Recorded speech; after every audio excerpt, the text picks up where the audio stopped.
আমি বহুবারই বলেছি যে আমি শিয়ালদহ লালগোলা সেকশনে ডেলি প্যাসেঞ্জারি করি। আর এই ডেলি প্যাসেঞ্জারি করার সুবাদে প্রতিদিনই নৈহাটিতে ট্রেনে দেখতে পাই বহু মানুষ নৈহাটির বড়মাকে দর্শন করে আসছেন।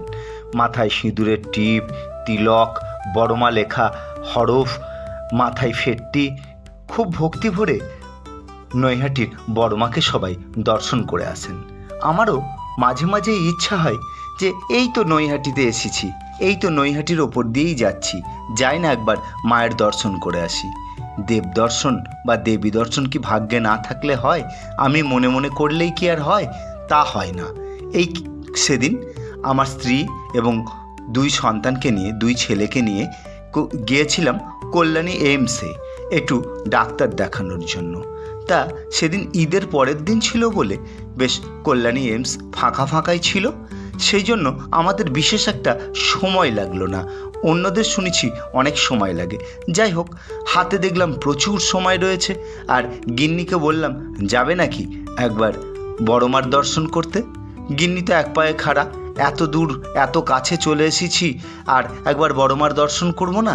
তাই হয়, চলো একবার কল্যাণী থেকে বড়মার দর্শন করেই আসি।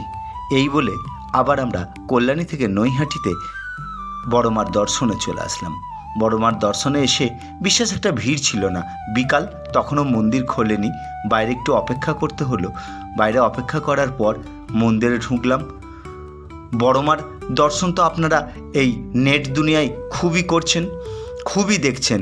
বড়মা এখন ভাইরাল বলা যায়।